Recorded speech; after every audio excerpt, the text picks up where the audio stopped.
Assalamu alaikum guys, here is Usama Tahir and today we will be talking about Adam's Curse, which was written by William Buttler Yeats in 1903.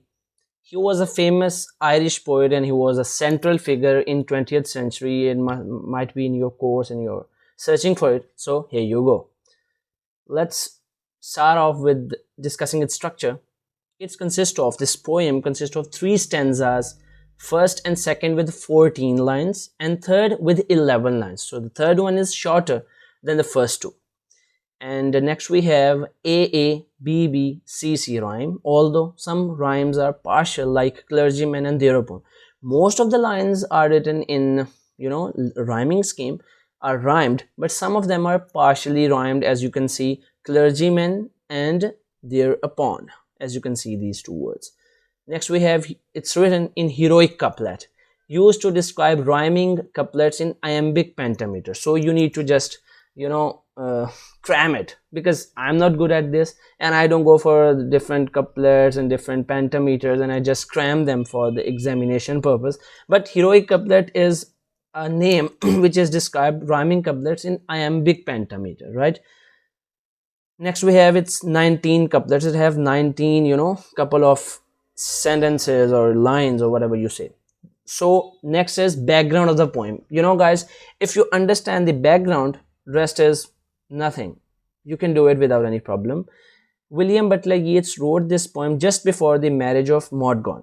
As you know that Maud Gonne was a lover of William Buttler Yeats and he proposed her for like 4 times, but she rejected him all 4 times. So she wrote it just before the wedding of her lover, and as you can see, he must be talking about something love and his unfaithfulness and something like that. Obviously the tone is sad, recalling memory. He'll be recalling memories that he spent with Maud Gonne and all like that. He's a poet and he can do that. It talks about poetry, love, struggle after Adam's mistake, and beauty. These are the 4 backgrounds on which the story or the poem has been written. It will be talking about. So let's start off with the lines. We sat together at one summer's end. So the setting is Maud Gonne, William Buttler Yeats and her sister. They are sitting together at a summer's, summer is going to be end and it's the evening time. They are sitting together, and that beautiful wild woman, your close friend. Now he is referring to her sister as a mild woman, which is your close friend or your sister. Some say it's a sister, some say it's a close friend, and you and I. So the 3 people talked of poetry. We talked of poetry. What they talked of poetry? I said a line will take us hours maybe. He's talking about the struggle that or the effort that is put into writing a poetry. Like he's saying a line can take an hours maybe, yet if it doesn't seem a moment's thought, a stitching and unstitching has been naught. He says that if people don't like it, it's of no use. People call it useless if they don't like it. It's like we are tailors and we are stitching and unstitching words like a tailor. It's a very hard-working job. So he is comparing his job with a tailor, that he stitch something and if the customer doesn't like it, he unstitch it and he alter it altogether. That's how poetry is done. So he's comparing it. Better go down upon your marrow bones. Now he's saying that if people don't like it, people don't appreciate it, they don't think it, they take it for granted, then better go down upon your marrow bones. Marrow bone is the your back and the thing that is very hard. You can refer it to the things that are very hard working jobs. So better go down for a hard working job than scrub a kitchen pavement or break stones. I mean, if you can't do that and if you're not appreciated by the poetry, you should do something very hardworking like scrub a kitchen pavement, which is very hard to do, or break stones, which is even harder. So next he says, like an old pauper, like an old poor fellow, in all kinds of weather. Old paupers do job in all kind of weathers. They don't have a off day or the free day for to articulate sweet sounds together. He says these things are much easier than to articulate sweet sounds together to do poetry or to write down a poem. It's much harder. To write down a poem is harder than to do all these stuffs that he mentioned before. Is to work harder than all these, and yet, still, and yet. Now what people says? be thought an idler by the noisy set. You know, there's a noisy set, there are a noisy group of people who consider it useless, right? Who are they? Of bankers, set of bankers, schoolmasters and clergymen. Bankers, schoolmasters and clergymen, they are not mostly creative, they are mostly, you know, routine guys who gets up early in the morning, go to teach, go to the banks and go to the preaching areas or the church, and they come back and they are not creative and they don't, you know, appreciate anything other than their stereotypes. So that's what William Butler Yeats might be saying, that, you know, still the situation is the same. The martyrs call the word, and, you know, they consider us idle, and thereupon that beautiful wild women, now he is referring to her sister, but indirectly he is referring to the Maud Gonne, and he wants to talk to her, but, you know, directly he's not talking to her, but he started talking to her sister or a friend, whatever you say. There's many a one shall find out all heartache. He says, you're very beautiful, and any person can lose their heart on you, or by listening your voice, on finding that her voice is sweet and low. Like, lady, your voice is very sweet, you look elegant, and everybody gets heartache because of your beauty. Replied, now that sister is replying, to be born women is to know, you know, to behave like a good woman, to act like a good woman, to beautify yourself is a thing that you have to know. It's not something gifted, you need to work for it. Although they do not talk of it at school, although it is not taught to us at schools, and people think it's for granted, but we have to maintain ourselves. We have to go for makeup, we have to go for exercise, we have to learn how to talk, we have to learn how to walk, to behave.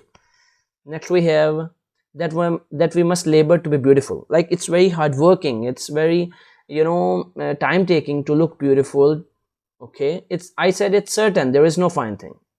What W.B. Yeats is saying, yeah, I agree with you, there is no fine thing, there's no perfection in the world now since Adam's fall. That's what the, you know, the main theme, that after the fall of Adam, as you know, in Christian mythology it says, after the fall of Adam everything needs struggle. You know, in paradise they were getting everything without working for it, without going working hard for it. But in the world after the Adam's fall, everything is achieved by doing so much labor, by doing so much hard work. And that's what he is referring to, that after Adam's fall it's not easy to get anything in the world. They have been lovers. Now theme shifting, now they are talking about love. They have been lovers who thought love should be so much compounded of high courtesy that they would sigh and quote with learned books. He is saying that in the previous times, in the past, love was considered to be a very good job, and people, you know, used to learn different quotations and to sigh them and to recite them in front of their lovers, and it was of high courtesy.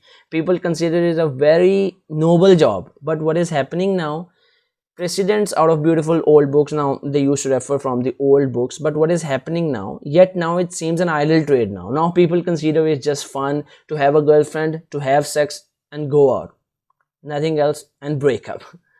And next we set grown quiet at the name of love. You know, when we talked of love, we set grown quiet. Now he wants to give the idea that he has proposed Maud Gonne for several times, and now there is a pin drop silence, and there is a strangeness in among these three individuals. We saw the last embers of daylight that now it's getting night now here, and in the trembling blue green of the sky, now he's using figures of speech to explain the color of the sky.